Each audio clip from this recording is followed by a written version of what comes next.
Hello everyone. Today we are going to take a look at another opening. I know it's been a while, but we're going to look at some more e4 here.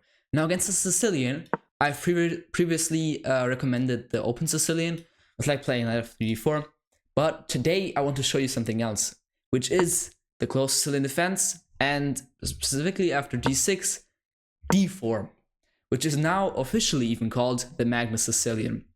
So takes is always the main move. Queen takes, knight c6. And now what seems kind of natural, like queen a4, is actually a horrible move. Because unlike in the Scandinavian, your queen doesn't stand good here. But instead you should go queen to d2. It kind of seems counterintuitive because you are blocking your bishop in, but that is not what's important. This bishop is going to b3, and you are going to castle queenside and have an exciting game.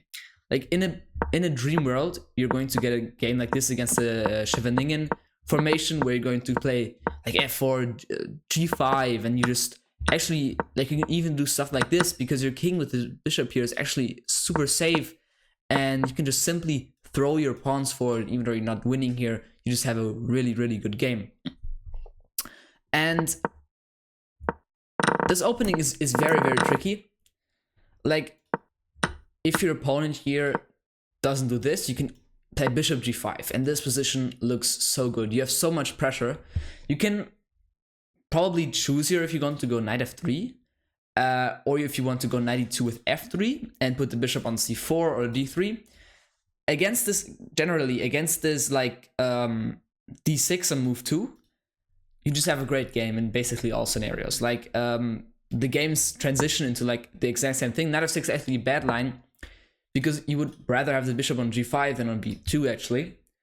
So you put the queen here on e3, and if they try to create some play with queen a5, knight f3, you just play normally and you just have a great game. Like, you can trade the queens here, and this is just a better endgame for you. And a lot of times what will happen in this game is that you're either going to have like kingside attacks, as I just showed you in this line right here, like these opposite side castling. This is just a crazy game right here with like black trying to get something here but not really having anything, and now black's just going to have to defend. Or you could get into some more positional games like this, where you're kind of better and you just have to win an endgame, which isn't that hard, but also not that easy. Like you have some plans here like this. Yeah, I mean, king activity is very important here, and you have the 3-on-2. So you should use that. Now, if they play a setup with like e5 here, which maybe a lot of like Sveshnikov, Kalashnikov players will do to you, because they just know that they want to play e5, you just can simply play like bishop b2, and you can just play absolutely normal plans. If they actually never play queen a5, which is crucial here, because this knight is kind of, I wouldn't say weak, but loose, definitely undefended by pawns, not defended by pawns. So oftentimes trying to exert pressure with this on this knight can be a very good idea for black here. But if they simply don't do that, like, you can just strike in the center, and you don't take with the queen, even though this is completely fine. But instead you can just play king b1 and knight e2, taking. And I mean, look at this position. I mean, your bishop is going here. Like, you have some great attacking possibilities, and this is a great game for you. And your opponent is simply going to hate playing this game. Like, he's already losing a pawn here. So if they play queen a5, like I just said, now f4 anyways. And in this line, if they give you some sort of hook, you should definitely use it, because especially in like these d6 setups with black within Sicilian, this pawn is a backwards pawn, and it can get quite weak. So if they take here, now this pawn is even isolated, and this is just very weak. But they shouldn't. g6, trying to develop their bishop. g3, castles, knight f3, and again, you're better here. Like king b8, king b1, simply. Like bishop g7, you even have knight g5 here. If you don't do that, like, let's say just play like even bishop g2 is completely fine. And in these lines where white is basically not challenged at all, like in the Scheveningen or this line, white just has an amazing game and just has like no worries in the world and just has super easy development and just a super easy attack or something. But if they try to strike in the center, play a bit more active. Now this isn't losing by any means, but this is definitely much more challenging. Like bishop e6, and you can't really keep this isolated pawn, because if you try like knight f3, queen a5 again, and I mean this is fine, obviously, like you can trade queens here, but you should play bishop b5 and give up this isolated pawn, and kind of improve the structure, and this is just close to equal. But I mean, you definitely have some chances here at f3 and kind of throwing your pawns forward. And also this pawn is backwards and this pawn is isolated. I mean, if you could call it isolated.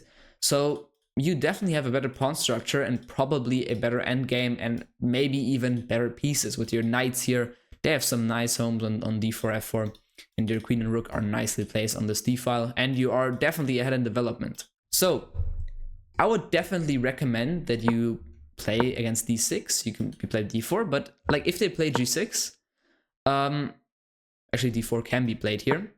Yeah, I mean d4 can be played because this is actually common in the hyper-accelerated dragon and is a reason why it is bad. Like just to show you, in the normal hyper-accelerated dragon with like knight f3, you can take the queen here because you're hitting the rook, because you've committed, black has committed g6 so early.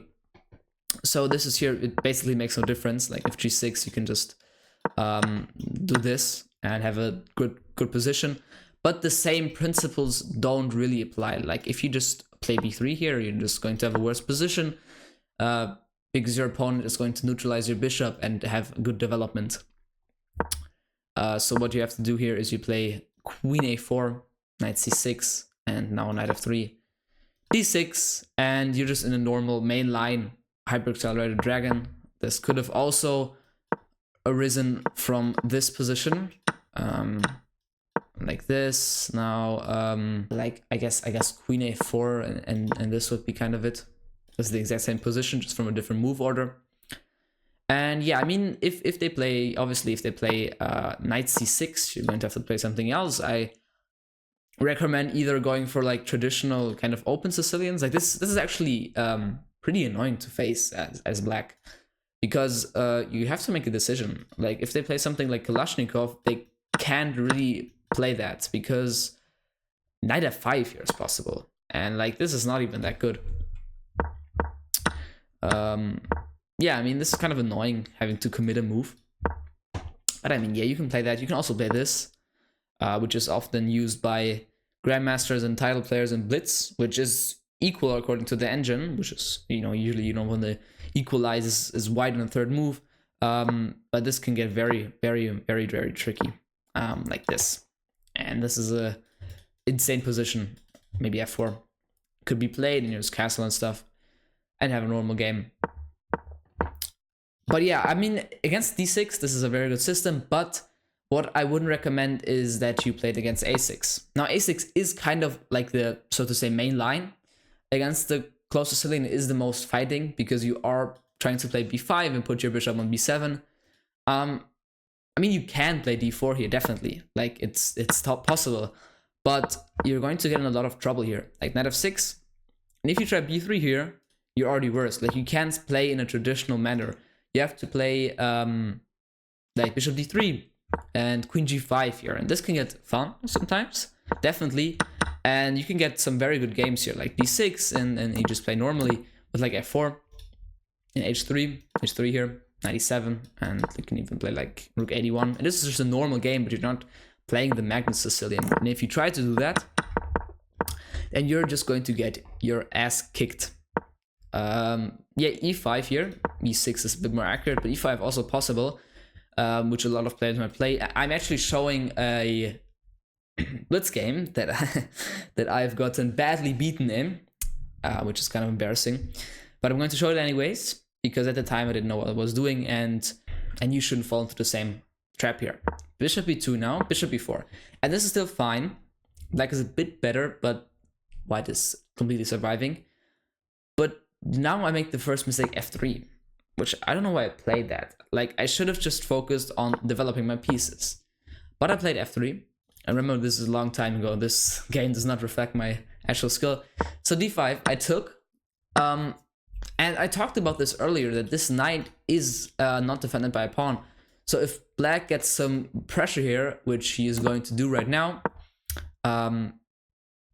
with queen a5 here, then this could get quite dicey. Like if you have to play a3 here, sacking the pawn, which you're not really. I didn't see this in the game because this is an discovered attack, and say takes. If something like this were to happen, you're apparently winning here, just because these pawns are weak and you're up a piece. But if they don't do that, like if they just take on c3 with like their knight, now we can take on a3 as black, and this is just horrible. I mean, you're losing here almost. You're getting slaughtered. And they even had like knight d4 ideas to kind of try to get this knight away. So you definitely have to be very, very careful playing against this a6 line. But you can definitely play it. And yeah, I would recommend the Magnus Sicilian if you want to have an exciting game, but also not take too many risks in the opening, not like in other gambits in the Sicilian, for example. But yeah, if you enjoyed this quick and easy guide to this opening, leave a like, subscribe, and comment, and I'll see you next time. Bye.